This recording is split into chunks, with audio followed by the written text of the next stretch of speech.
Hi, my name is Claire Glenton from Cochrane, Norway. This is part 2 of a video where I'll be talking about ensuring a reasonable representation of the results of a Cochrane review. So in part 1 of this video, I talked about typical problems we see when people present the results of Cochrane reviews. And here I'm going to be talking about some solutions. When presenting the results of a Cochrane review to different audiences, we're trying to find a balance between giving a reasonably precise representation of the evidence on the one hand and providing information that's easy to understand on the other. And that can be quite challenging. How can we tell people what the results of a review are in a way that they understand, but that doesn't simplify too much? We've been working on a system of narrative statements for many years now, and Grade has presented the latest version of these narrative statements in this paper from 2019, led by Nancy Santesso. This is a standard approach for choosing narrative statements that are based on the size of the effect and the certainty of the evidence. To use this approach, your review needs to have carried out a grade assessment and should have a summary of findings table. It's also wise to check that the summary of findings table has included all important outcomes that the review looked for. So your starting point is the summary of findings table, and I'm going to be using this one as an example. So this is from a review on the effects of probiotics for children taking antibiotics. So when you give children antibiotics, they often have stomach problems such as diarrhea. And one possible solution to this is to give them probiotics while they take the antibiotics. So, does this work? The summary of findings table presents the outcomes. So in this case, diarrhea, adverse events, etc.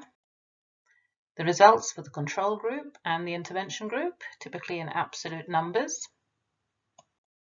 The effect size as relative risk, the number of participants and the number of studies, and finally the quality of the evidence. In more recent reviews, you'll see that we now refer to this as the certainty of the evidence rather than the quality, but that's basically the same thing.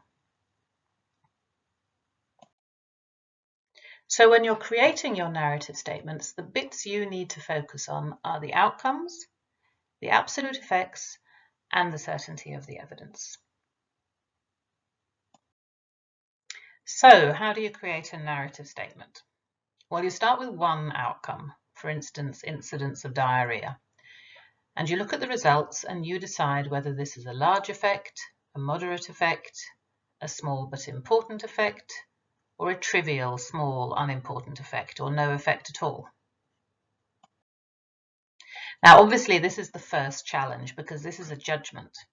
But setting aside that for a moment, you have to make this judgment and you have to decide where you are on this scale. So the next step is to look at the certainty of the evidence for this outcome. Is there high, moderate, low, or very low certainty in this finding? Now, if you have high certainty in a finding, this is very straightforward. You simply state that the intervention had a large effect, a slight effect, or little or no effect. You don't need to modify your statement in any way. But if you have less than high certainty, you will want to warn the reader about this by modifying your statement. So for moderate certainty, you may want to say that the intervention probably has a large effect, or a slight effect, or no effect. For low certainty, we suggest that you say that the intervention may have a large effect, a slight effect, or no effect. And for very low certainty, we actually suggest that you just say that the evidence is very uncertain. So in other words, you should consider not presenting the size of the effect at all. So these are the general principles, and you may need to amend the statements to fit your particular review. And there are more options in the grade guidance. and many of you will also be writing in another language than English. But remember that any amendments or translations you make should follow the underlying principles of using a consistent approach to describing the size of the effect and the certainty of the evidence, and giving some sort of warning to the reader each time the evidence is anything less than high. So let's go through this particular example. And here I've removed the columns that present the relative risks and the number of studies and participants, so we can focus on the columns we're interested in. For the first outcome, so that's incidence of diarrhea, 191 out of 1,000 children in the control group got diarrhea when they took antibiotics. But among the children who were also given probiotics, only 88 out of 1,000 children got diarrhea. So that's a quite good result. And if you look at the confidence interval below, you'll see that the best case scenario is that 67 children got diarrhea, while worst case scenario is that 116 children got diarrhea. So even the worst case scenario is quite good. So you need to decide whether you think that's a large effect, a moderate effect, a small but important effect, or little or no effect. So let's say that we agree that this is a moderate effect. So we see this result as showing that fewer children got diarrhea. We then move on to look at the certainty of the evidence, and this is assessed as moderate. And that means that we make the following narrative statement: fewer children probably got diarrhea. So the probably reflects that we're not completely certain because we only have moderate certainty evidence. For the next outcome, adverse events, the results show very little difference, and the confidence interval shows quite a wide range of possible results.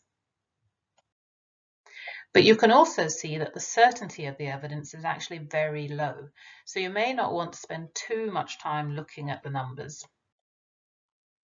And here I've written that we don't know if the probiotics led to any side effects because the evidence is very uncertain. For the third outcome, so that's duration of diarrhea, you'll see that the children in the probiotics group had diarrhea for 0.6 days shorter than the children who didn't get probiotics. Now, the problem with this information is that it doesn't say how long diarrhea usually lasts. So 0.6 days shorter than what? That information should have been included. But let's assume that the children might otherwise have had diarrhea for around 3 days. So this is roughly half a day shorter. But the confidence interval also shows a range from more than a day shorter to almost no difference. So let's assume that we agree that there's little or no difference here. And then we look at the certainty of the evidence, and this is low. So we then state that probiotics may make little or no difference in how long the diarrhea lasts. So the may refers to the fact that we only have low certainty in this evidence. And we have similar results and the same level of certainty for the fourth outcome, stool frequency. So we've given a similar statement there. So when you present your narrative statements, it might look something like this. The review shows that when children on antibiotics are given probiotics compared to no probiotics, fewer children probably get diarrhea. It may make little or no difference in how long the diarrhea lasts or how often children have bowel movements. And we don't know if it led to any side effects because the evidence is very uncertain. So this is quite brief and hopefully quite clear. And some people also like to add a direct reference to the certainty of the evidence, like here. But this is still quite short and hopefully quite clear. But what about the numbers? For many readers, these kinds of narrative statements are enough. For instance, as a parent who has a child that is on antibiotics, it's likely to be enough to know that fewer children probably get diarrhea when they use probiotics. However, while words are more accessible, numbers are more precise.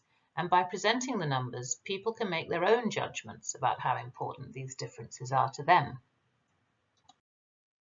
For instance, when it comes to duration of diarrhea, we said that probiotics made little or no difference. But it could be that 0.6 days shorter is an important difference for some parents.